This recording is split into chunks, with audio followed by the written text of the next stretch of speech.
In this video, I will explain how you can improve your IELTS reading score with this easy 4-step method. So let's begin. Hi there, this is Mr. Brick from IELTS Mr. Brick, and on this channel we cover everything IELTS related. That includes tips, tricks and tutorials. So if this is something that you're interested in, consider subscribing. Now, let's get straight into it. Now, this method, it can actually be used for any type of subject. In fact, I've used this method myself when I was studying for the UK driving theory test. And also, this is the same method that I teach my students to use when they want to improve their reading score. So let's begin. Now, this method, I'm going to break it down into 4 easy, digestible steps so it's easier for you to understand. So step 1 is to take a practice test or a mock test. Now, I will leave some websites below in the description that will allow you to take practice IELTS reading tests. So what you can do is click on any of these websites, take a practice reading test. You do not need to do it under timed conditions, especially if you are new to the whole IELTS world. The main purpose here is just to get a feel of the types of questions that can be asked in the IELTS reading exam. So once you've completed this practice reading test, you will be given an overall score. Now, this score should give you a clear idea as to what level you are currently at. Now, the next step here is where things start to get a lot more interesting. So this is where you will analyze your results, and this is exactly how you will do it. So the reading exam can be broken down into 3 sections. So you will look at your results for each section. Section 1, Section 2 and Section 3. So just say for the sake of this example, you're aiming for a band 7, which most people are. That is 30 out of 40. So you need to score 30 marks out of 40.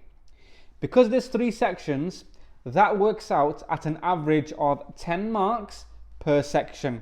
Okay. Now you can get 12 in section A, 8 in section 2, and then 10 in section 3, for example. But on average, we're aiming for 10 marks per section. So you're going to look at each section, calculate how many marks you scored. Whichever section you scored the least amount of marks, that's the section that we're going to focus on first. Remember, I said first. That means we will still focus on the other sections. Now, this is how we're going to focus on it. You're going to add up the marks that you got right. So just say, as an example, you scored 3 out of 10, okay? So what you will do now, and this brings us to the next step, and that is take the test again. However, when you're taking the test this time, you're not going to complete the whole exam, okay?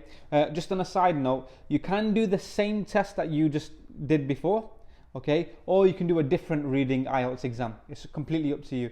My advice would be to do a different one, but either is okay.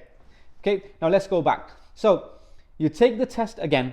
However, this time when you're taking it, you're only focusing on that one specific section. That means you can ignore the other 2 sections. You don't need to answer any of those questions. Okay, so you're focusing on that one section.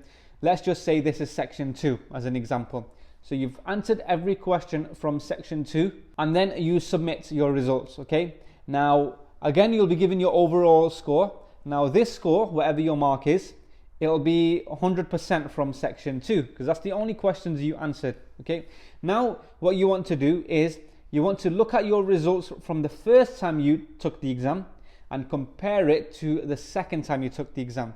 Hopefully by now, by the second time, you should have scored a little bit higher. Okay, the reason for this is because you're more familiar with the exam style questions. If you haven't scored higher though, don't worry, I'll tell you what to do. So at this stage, we are comparing our marks. So what that means is that if there are any questions that you got wrong in paper 1, and you want to see if you got the same type of questions wrong for paper 2. And if there is a correlation, that should give you a good indication that this is the type of question you need to focus on when you're studying. So essentially what we're doing now is just narrowing down our focus to specific questions. Remember, we started off taking the whole exam, then we moved down just a section. Now we're focusing on one specific type of question. Now, once you've started to work on this area of weakness, you want to actually check if your studying has actually made a difference. So what you will do is take a test again. Okay, now I know this sounds like a lot of tests, but remember, we're only answering a few questions from each test. Ideally, you want to get 10 marks if you're aiming for a band 7. Okay, once you've got those 10 marks, then you can repeat the process for the next section. So to summarize, you've taken the test, you've analyzed your results, you realize that section 2 is what you got the least amount of marks, so you take the test again, only focusing on section 2. You study the areas of weakness, and now you take the test again for the 3rd time. Okay, hopefully you'll get a higher mark. If you need to do the test again and again, that is fine. Okay, this is how studying works. Okay, once you've done that, okay, and you're happy with your final score, so you've got your 10 marks now, or hopefully higher, repeat the process for the next section and do it again for the 3rd section. It's a very easy cycle to follow, and remember, you can use this method for other subjects as well. In fact, you can even use it for the listening exam. Now, if you do this, I'm sure you would have got closer to your desired score. Now, if you've benefited from this video, you might want to check out this video here, where I tell you exactly how to get a band 7 for your writing task 2. And also, if you have any questions, feel free to put them in the comment section below, and I'll see you in the next video. Bye bye.